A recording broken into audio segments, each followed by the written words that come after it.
শুধুমাত্র একটি স্মার্টফোন নয়, ভিভো V70 অরিজিনাল 6 আপনার প্রতিদিনের কাজ করা স্মার্ট, দ্রুত এবং স্টাইলিশ।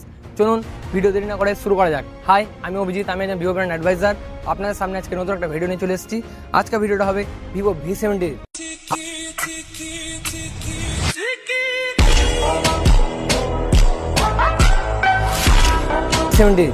ফার্স্ট পয়েন্ট, ফ্লিপকার্টে আপনার প্রতিদিন আপনার গুরুত্বপূর্ণ ডকুমেন্টস এবং রিমাইন্ডার বা ক্যালেন্ডারগুলোকে আপনি কার্ড আকারে দেখতে পাবেন। সেকেন্ড পয়েন্ট, প্রাইভেট স্পেসে আপনার ছবি, ভিডিও এবং ডকুমেন্টসগুলোকে, পার্সোনাল অ্যাপগুলোকে আপনি রাখতে পারেন পার্সোনালভাবে। তাই জন্য দিয়ে দিয়েছে ভিভোতে প্রাইভেট স্পেস। এটাকে আপনি সুন্দরভাবে ফিঙ্গারপ্রিন্ট বা পাসওয়ার্ড দিয়ে অ্যাক্সেস করতে পারেন। থার্ড পয়েন্ট হচ্ছে আপনার ভিভো অফিস কিট। অফিসের কাজ এখন আরও সহজ। ভিভো অফিস কিটের সাহায্যে আপনি ডকুমেন্টগুলোকে আপনি সহজে ব্যবহার করতে পারবেন, অতিরিক্ত অ্যাপে ঝামেলা ছাড়া। এই ফোনটার ব্যাপারে আরও কিছু জানতে গেলে আপনি যোগাযোগ করুন আপনার নিয়ারেস্ট ভিভো স্টোর এবং ভিভো শোরুমে। Thank you.